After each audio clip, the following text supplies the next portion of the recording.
ದುರಾಸೆಯ ನಾಯಿಯ ಕತೆ. ಬಹಳ ಹಿಂದೆ ಒಂದು ಸಣ್ಣ ಹಳ್ಳಿ ಇತ್ತು.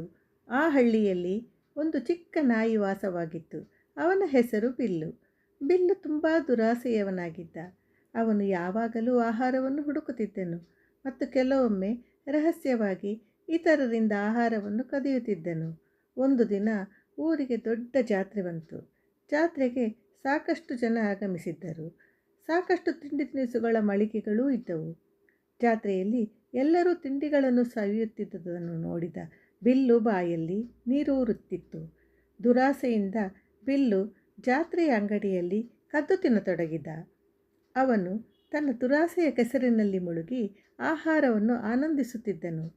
ಆದರೆ ತನ್ನ ದುರಾಸೆಯಿಂದ ತನಗೆ ತೊಂದರೆಯಾಗಬಹುದೆಂದು ಬಿಲ್ಲು ಯೋಚಿಸಿರಲಿಲ್ಲ.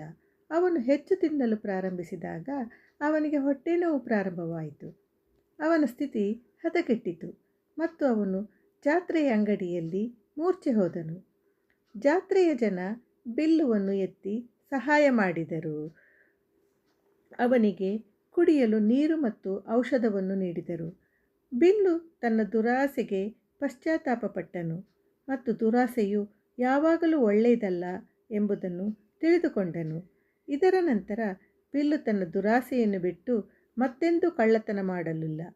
ನಿಜವಾದ ಸಂತೋಷದ ಮೂಲವು ದುರಾಸೆಯಲ್ಲ, ಪ್ರಾಮಾಣಿಕತೆ ಎಂದು ಅವನು ಕಲಿತನು.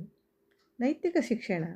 ಈ ಕಥೆಯಿಂದ ನಾವು ತಿಳಿದುಕೊಂಡಿರುವುದೇನೆಂದರೆ, ದುರಾಸೆಯು ನಮ್ಮನ್ನು ನೋಯಿಸುತ್ತದೆ ಮತ್ತು ನಾವು ಯಾವಾಗಲೂ ಬೇರೆಯವರಿಗೆ ನೋಯಿಸಬಾರದು ಹಾಗೂ ಕಳ್ಳತನ ಮಾಡಬಾರದು, ಸತ್ಯದಲ್ಲಿ ಸಂತೋಷವಾಗಿರಬೇಕು ಎಂದು ತಿಳಿದುಕೊಳ್ಳಬೇಕು.